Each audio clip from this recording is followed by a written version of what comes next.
Okay, welcome back, everyone. We would be starting our today's workshop. Thank you for joining today's workshop, taking some time to boost your writing skills with us. Let me express my gratitude for those who have shared with me their transformation stories, many drafts we have received so far. And I really hope that some more works are on the way and eventually we will achieve our goal of collecting at least 100 memoirs, different memoirs by different authors for our final e-publication. So welcome to week 5, and today we are going to review everything that we have discussed this month, and we will have a task to follow for editing purposes because I'm receiving more and more emails saying that editing is a little bit difficult for participants. So until other participants join us, I will ask you to do a little warm-up task. Here you can see the chunks of the memoir writing process. This process steps are very much mixed, and what I want you to do is try to put them in order. How do we start our memoir writing process and how do we end? You don't have to write everything, just write the keywords and you can type it in the chat. For this activity, I will allocate you 2-3 minutes. I think it should be enough because this is basically the summary of what we have been doing so far. So how do we start writing a memoir and how it becomes a work that can be shared with others? So please take your time, and once you are ready, you can just send it by chat message to us and we will see how much you are correctly following the steps while writing a memoir.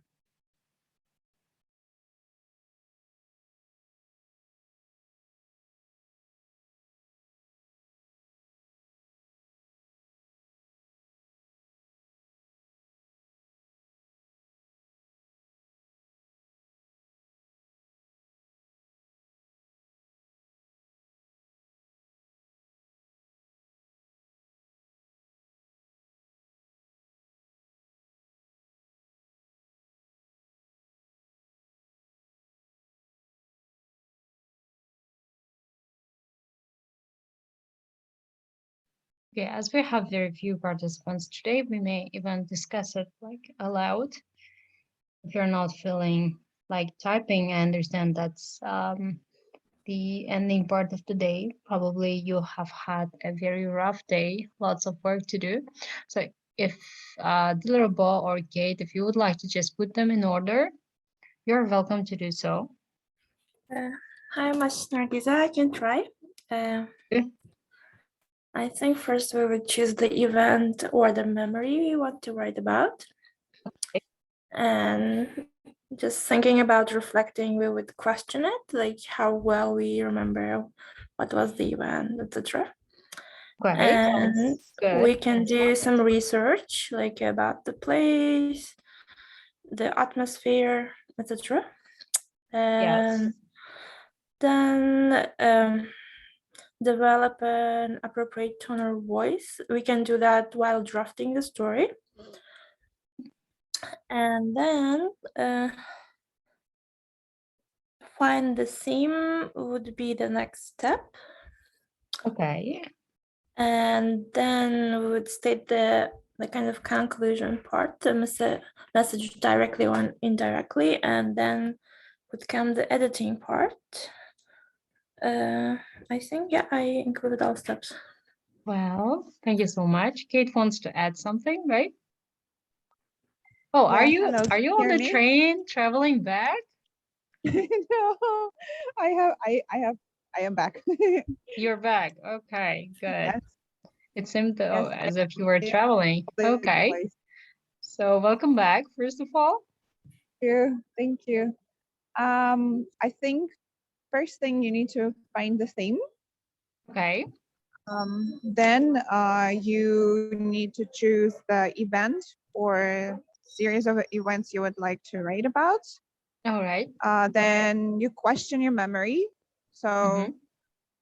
So what do you exactly remember about the events, these events or those events I want to write?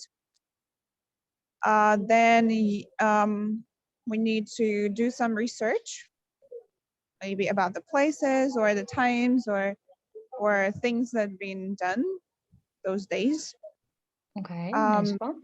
Then stating the message directly or indirectly and developing the appropriate tone, then draft, then edit. Okay, well, nice one. Thank you. Thank you for your answer. Now you may just check your syllabus. So these are the steps that we follow. So, well, actually, we first choose the series of events just from our memory that we want to write about. Then we question our memory or the events. Well, the next step would be doing some research if you want to find out more about the time, place, what people were like in those times. And then you can start drafting the story right away. Finding the theme can come before or after drafting or even during drafting. So it's not necessarily should be right after drafting. And then you state the message. Again, stating the message also can come at any point, right? Actually, writing is very difficult to put in order. Then you develop an appropriate tone of voice. And finally, editing. And there is one more step that's not mentioned. When you edit and you prepare your story, your memoir, you share it, you publish it, right? And you become an author.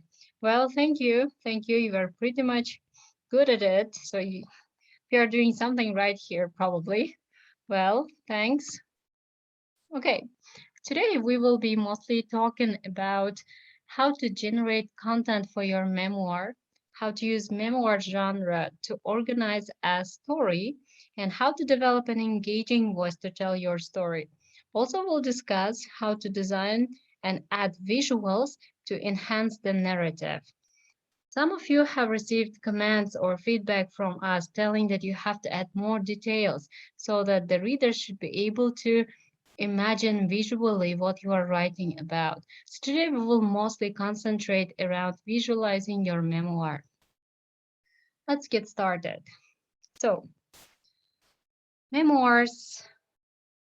Um, Memoirs actually can be done in basic steps, and there are many elements that we have so far studied. And I'm sure that you are using these elements successfully. Your later work show that you are writing even in a professional level.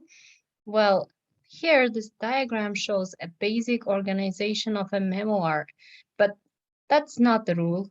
Other arrangements are still okay. So you may alter this organization as it fits your topic, your style, your readers, and your context. This is just a suggestion. So we introduced the topic, we set the scene. We talked about setting the scene last time. And then we describe a complication. What is complication? How do we organize it? How do we set it? And how do we resolve the complication was also the topic of our previous workshop. I hope that you had some idea about that. And then evaluation of the complication or the resolution, which we also discussed previous workshop. Now, after the resolution, there should be some kind of a conclusion, the moral of your memoir. So what you have learned through this memoir. This is already clear. It was just a review of what we have done so far. And now, how do we write it?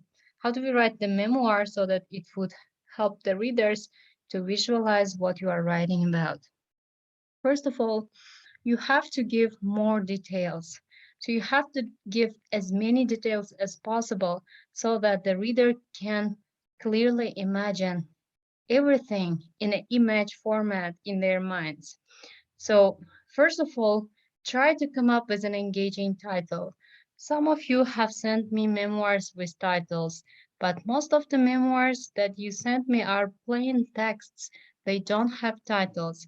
While in drafting process, it's okay, but later when you prepare your work for publication, you have to make sure that you give a title to your work. An engaging title is the, the main thing here, because your reader first reads your title. Title should be inviting, and it should somehow hint at the overall meaning of your topic, your central theme. So next time when you are editing your work, first of all, start with the title. Do you think that title you have chosen is appropriate? Can you alter the title? So best titles are usually 3-4 words long, and they hint at the overall meaning of the theme. Start editing next time with your title. Next, well, an introduction with a lot that captures the reader's interest or sets a scene. Well, we have talked about how to set a scene.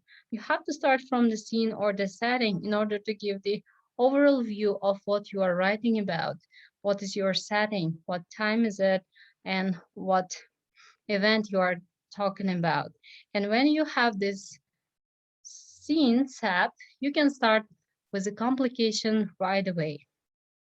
So plot is developed based on the complication. So there is an issue, there is a problem, there is a change that must happen, or there is a secret that you need to tell, or there is a secret that you have to learn, or there is a truth that is awaiting you at the end of your journey. So whatever your main complication might be, the plot should be built on this complication. So plot, that's the series of events that moves your complication towards the resolution. And make sure that there is intimacy between you as a writer or as the narrator and the reader. So what does it mean, intimacy between the reader and the narrator? What you are saying is really close to the reader, and reader can accept what you are saying. Well, actually, for the narrator herself or himself, it's very difficult to check if there is intimacy in their writing. Can their text communicate to the reader? For these purposes, this element is checked by proofreaders. So when I read your work, sometimes I notice that your text is talking to me. Your text is talking to me very friendly. So I can have a very good interaction with your text. But sometimes your text is somehow estranged.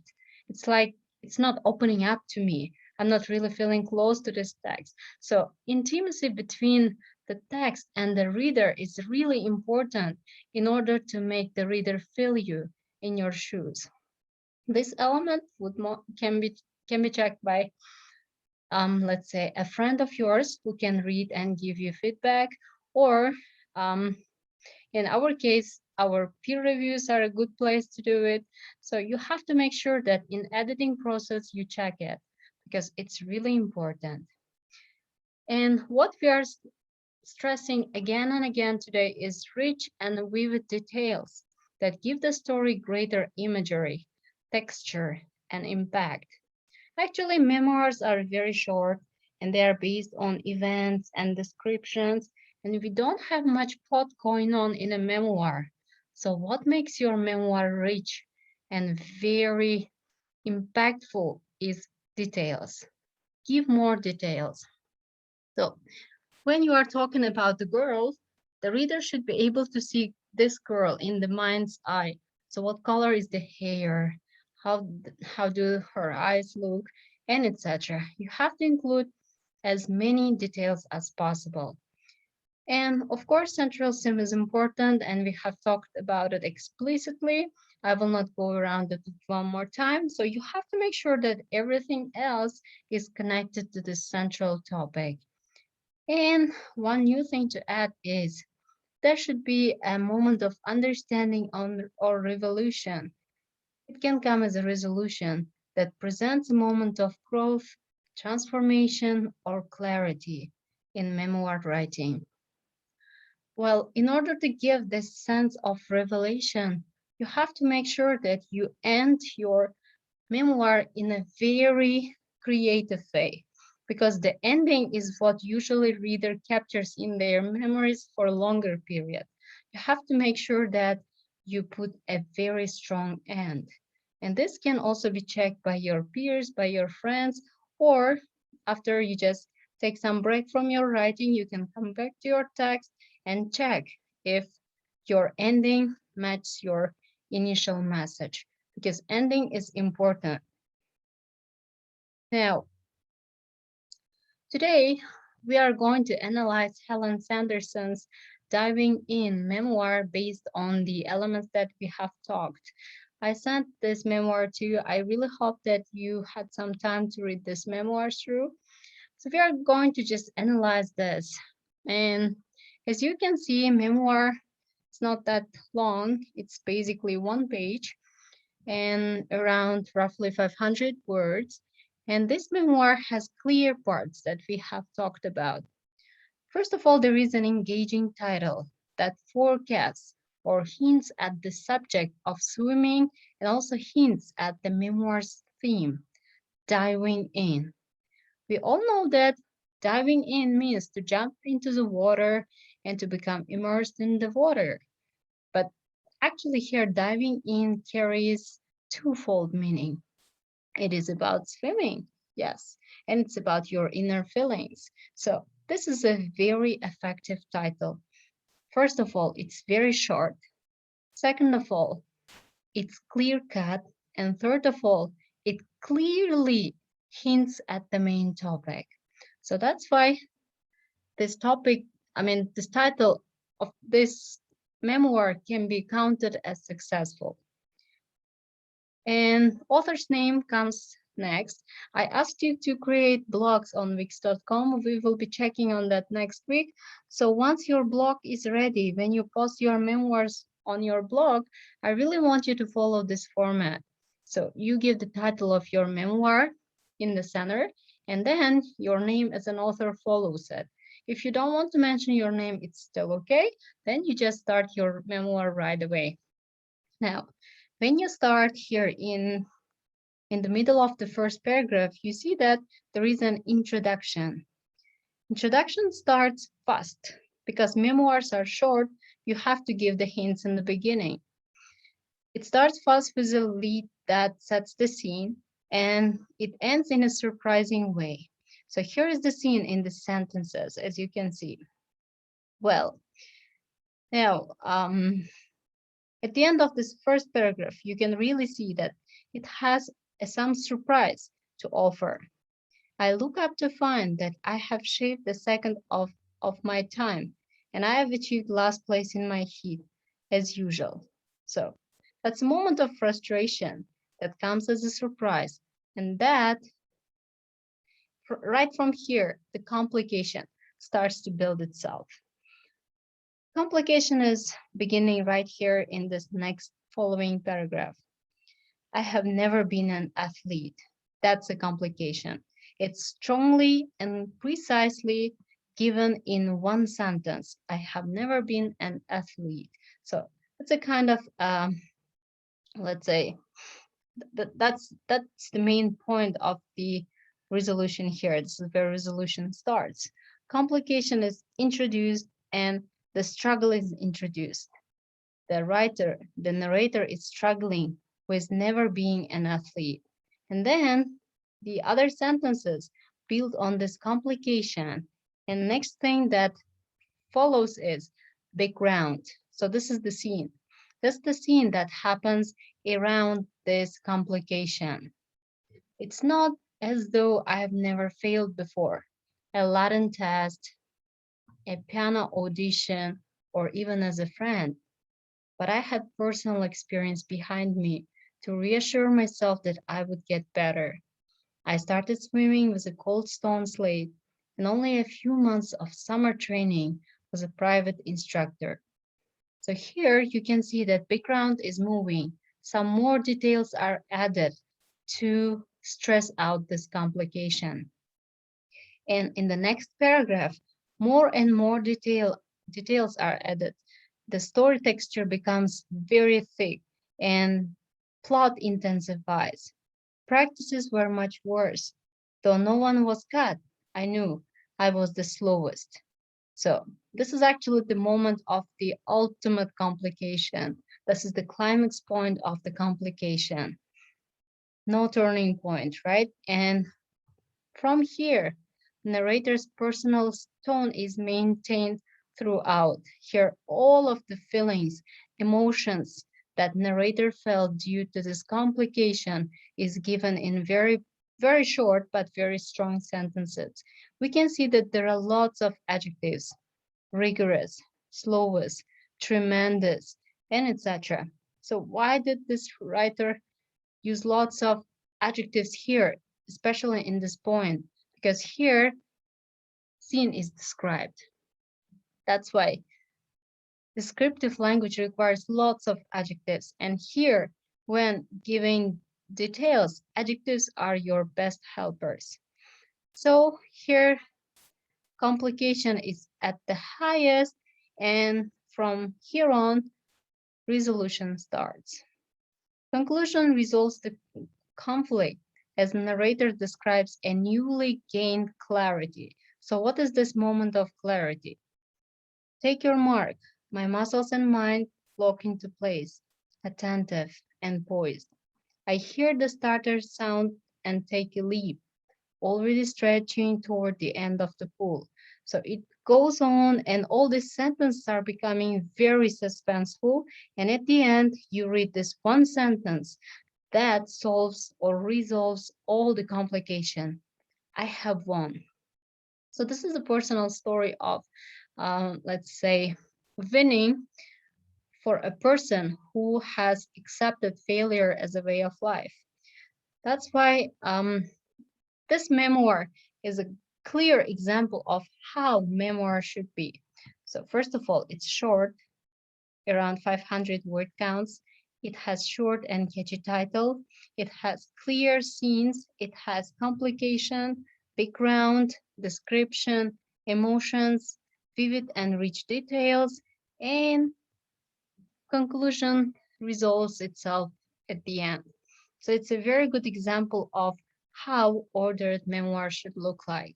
Also, you can use flashbacks and many other elements, and you can build your text very differently. It's totally okay. This is just one example of how we should write. Next time, when you read your memoir or when you edit your memoir, just try to follow the steps and see. Maybe there is something missing. Maybe you started complication and you didn't really give enough information of how complicated it was. Or maybe you had a resolution without putting much emphasis on the complication, so your resolution came as easy one. So you have to make sure that you check all these points.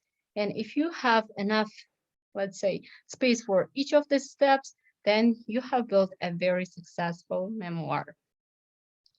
Well, now take a look at this picture. That's a very good exercise that memoir writing workshops use. So here in this picture, you can see the pool that the narrator of this memoir that we have discussed with you right now have won. So it's a really good idea. If you can draw, you should draw that place that you are describing before you start writing. And when you write, you can take a look at this picture so that you would clearly know where is everything. So for example, if you are describing a house, it's a really good idea to make a picture of this house. Or maybe it's a real house and you have a real picture of that house. Just keep it beside you and look at the picture every time when you are describing it. This way, you will make sure that your descriptions are very vivid. So this is Helen Sanders' memoir, Diving Pool Scene. And this author has drawn this pool before she wrote this memoir. And she said that the reason for the success of description is she kept looking at this picture when she was describing the scene. So it's totally okay to make a storyboard of your scenes. If your story is set in one scene, just make sure that you have all the details in place. You can draw it in your mind as well. We mostly do it in our minds, but to have it in a physical, let's say, image format would help you a lot. You can come back to it and start from where you have left. So this is just one hint that may be useful when setting the scene. And after you set the scene, you should set the style as well. Your memoir style and tone depend on how you want to portray yourself as a narrator of the story.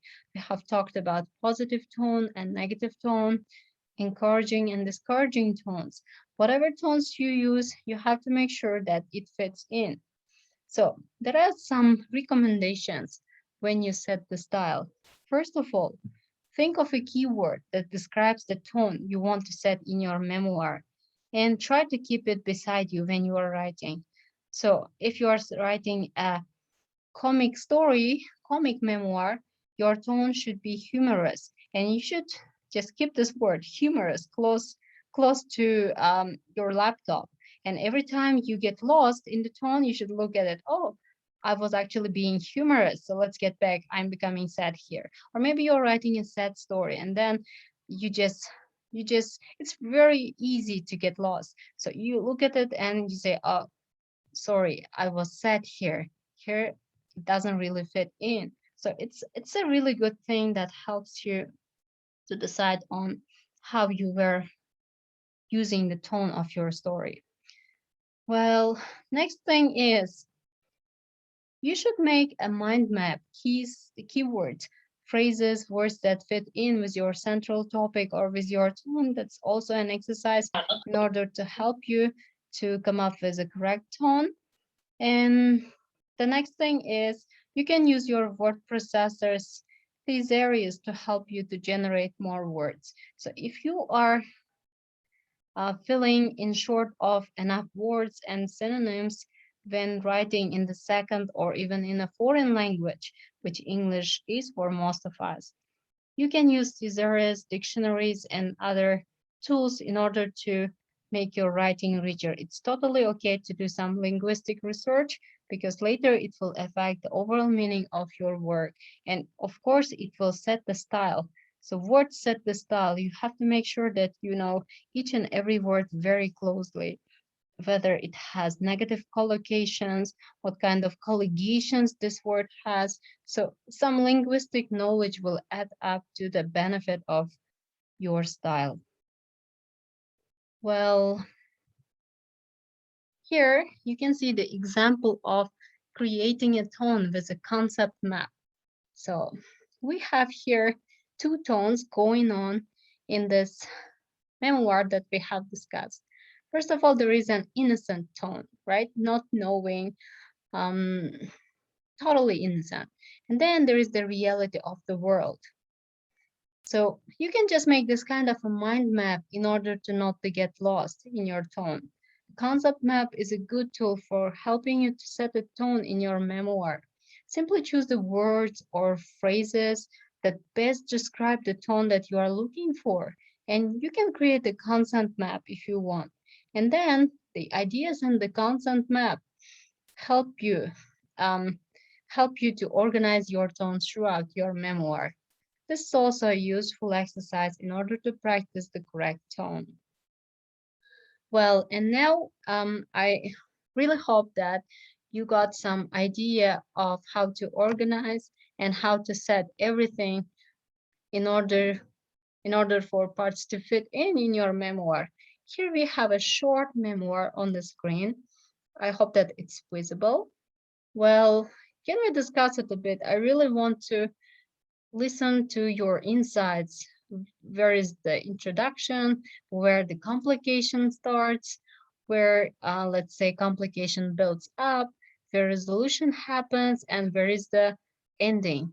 So, and of course, you can come up with a title for this memoir. There is a title for this memoir, but I omitted it on purpose to see how well you can come up with a title.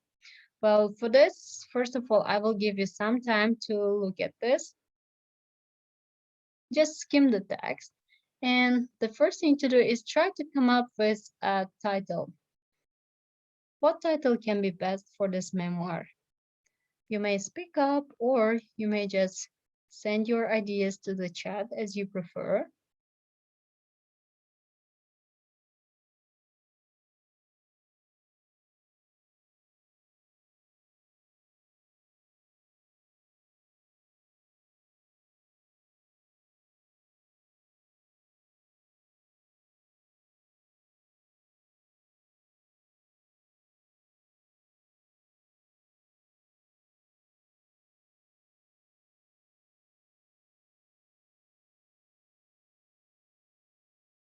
You know that in Zoom you have a function, you have a tool to draw on the shared screen. You may use this tool now if you know how to use that. You may just draw on my screen and show me where introduction starts and where it ends, where complication starts. Just feel free to use this tool and just draw on the screen.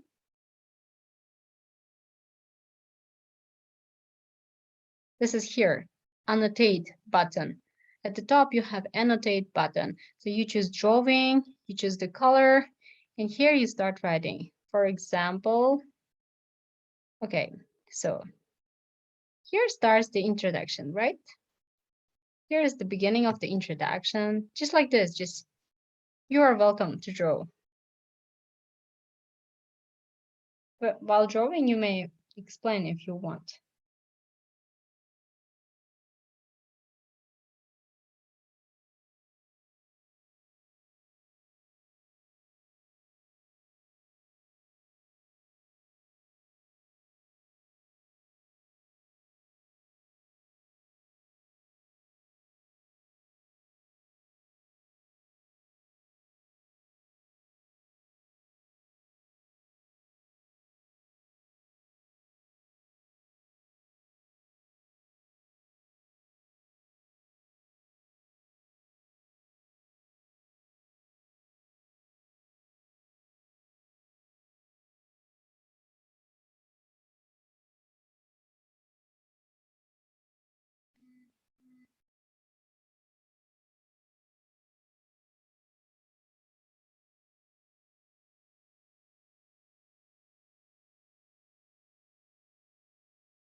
Okay, let's do it together. So, okay, we have, wait, Zibonosopa, are you here with us?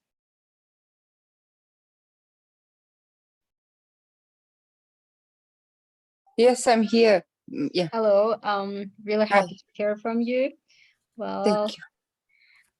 okay, let's just start with you. It's really nice to hear your voice again. Well, can you please tell us what do you think where is the introduction part and where introduction stops and complication starts building?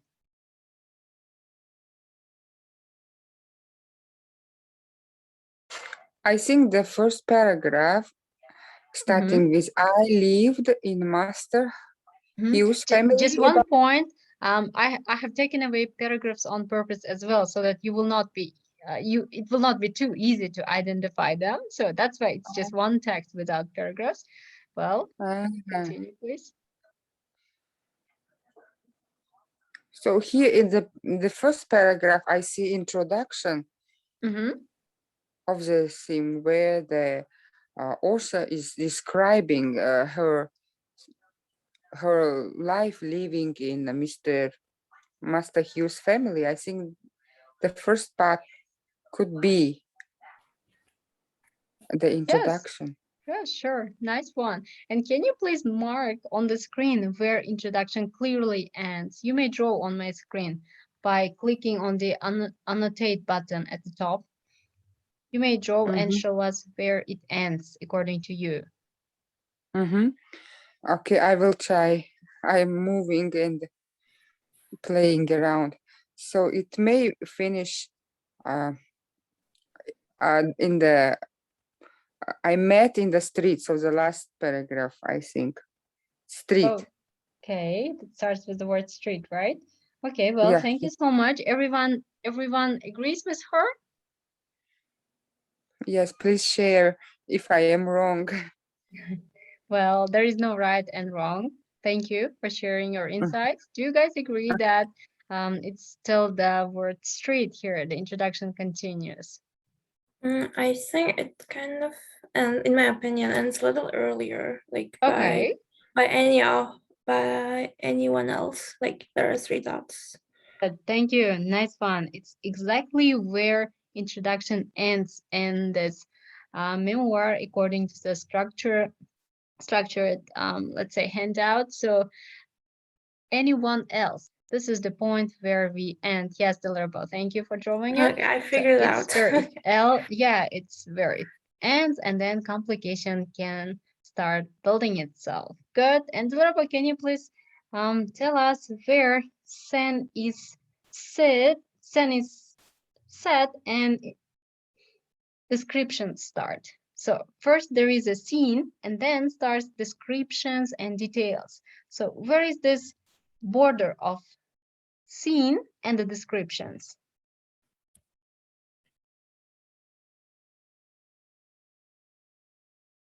So after the introduction, so the plan which I adopted, and like it talks about the streets, but not that's the setup, and then it starts describing. So I would say until here.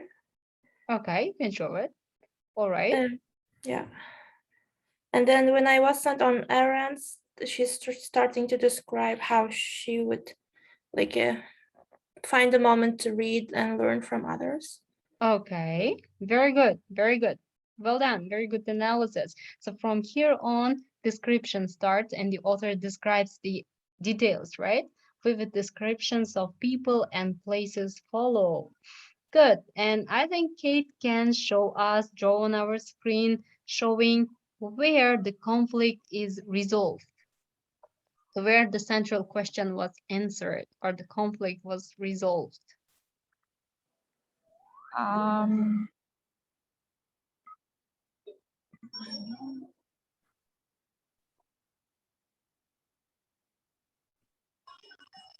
The last part.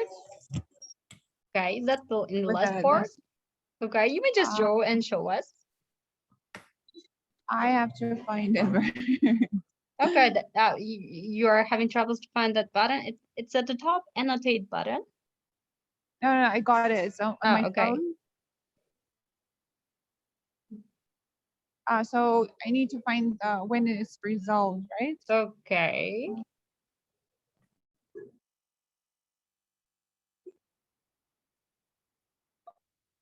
At the very end.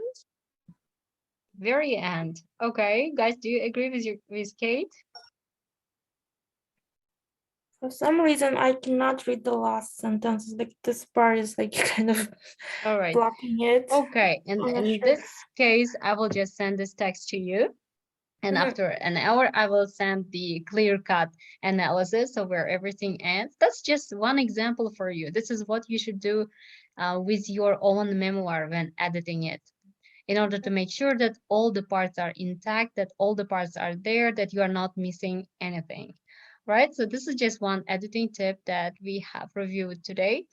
Well, your next writing assignment is going to be your early memoirs. So you being a child. It sounds like positive, but it still depends on your memories. Just pick anything about your earliest memoirs. It would be very descriptive. I really recommend you to collect the pictures of your early places. That can be your kindergarten, that can be your old home, whatever it is. Just I really recommend you to use physical pictures or draw pictures, and based on this, write a descriptive memoir. It means lots of adjectives, your earliest memories, and make sure that you come up with a very creative title. Do you have questions about that? Agiza, I've got a question about the blog. Okay. In the email, it was said that I need to wait for the further instructions. Okay. So probably I missed the instructions. Shall I make On the it back, myself? okay, I'll send you everything today with the links, with tutorials. Well, okay, good. Thank you. All right. Thank you. Well, thank you for joining us today, Dan. I will send the further instructions and the assignment once more in our group. I'll see you next week.